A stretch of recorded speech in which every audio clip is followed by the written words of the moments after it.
سيدي بيه يا سيدي بيه كيلو اللحم بقى بجنيه. هتافات رددها المصريون في السبعينات احتجاجا على ثبات أجورهم وزيادة الأسعار. وبعد مرور 40 عاما وصل سعر كيلو اللحمة 60 جنيها بارتفاع قدره 600%، إلا أن أجور العاملين لم ترتفع بنفس النسبة، وهو ما أدى إلى موجة من الإضرابات العمالية.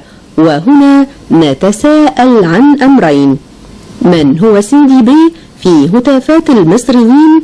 والثاني ما المقصود باللحمة؟ وبنظرة على أجور المدربين الفنيين نجد أن أجورهم وصلت لمرحلة السخونة والالتهاب بعيدا عن النتائج. نرصد معكم أجور المدربين ونقارنها بين المصريين والأجانب. مع نهاية الأسبوع الأول من عمر الدوري العام لموسم 2010-2011 تمت الإطاحة باثنين من المدربين الكبار أصحاب الأسماء الرنانة والكفاءة النادرة.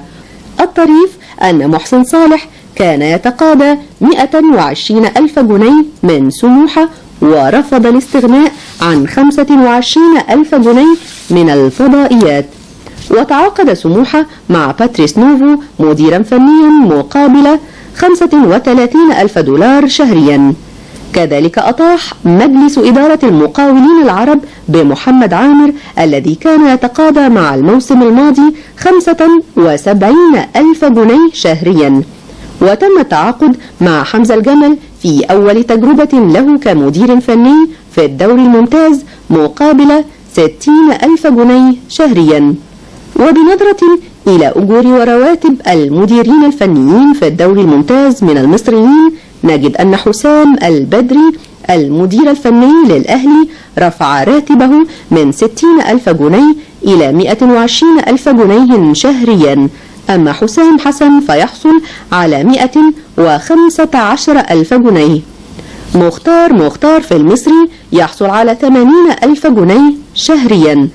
حلمي طولان في بتروجيت براتب شهري يبلغ 100,000 جنيه. فاروق جعفر في طلائع الجيش مقابل 100,000 جنيه شهريا. طارق العشري المدير الفني لفريق حرس الحدود بنفس الراتب الذي يحصل عليه فاروق جعفر. طلعت يوسف مع الشرطة ب90,000 جنيه شهريا. ويجيء فريق الإنتاج الحربي بتعاقد مع أسامة عرابي في أول تجربة له كمدير فني بالدوري الممتاز ب50,000 جنيه. أما الفرق التي فضلت التعاقد مع المدربين الأجانب فنجد أن كارلوس كابرال البرازيلي استمر للموسم الثاني مع الاتحاد بعد أن رفع أجره إلى 35,000 دولار شهريا. وجاء مارك فوتا الهولندي مرة أخرى للإسماعيلي مقابل 35,000 دولار شهريا. وفي إنبي ظل المدير الفني ميلادينوف البلغاري مديرا فنيا مقابل 30,000 دولار شهريا. وفي وادي دجلة الصاعد للممتاز حصل البلجيكي وولتر ماوس على 40,000 دولار. لعن الله السوق الحرة، واللعنة على جميع أفراد عائلتها بداية من أمها وأخيها وأبيها ونهاية إلى كل ما هو حر وفوضوي. لم نسمع يوما عن تخفيض الأجور لتدني الكفاءة وتدني مستوى الأداء. لم نسمع يوما أن الاتحاد المصري لكرة القدم قد وضع معايير لممارسة مهنة التدريب أو وضع معايير للترقي توقف هذا العبث. لا يتبقى إلا كلمة شاعرنا البورسعيدي حين قال: ما أكثر آذان جوامعك يا ملطة، بأدن ونادي على كل غلطة، وآخر كلامي أكيد يا سكر يا جلطة.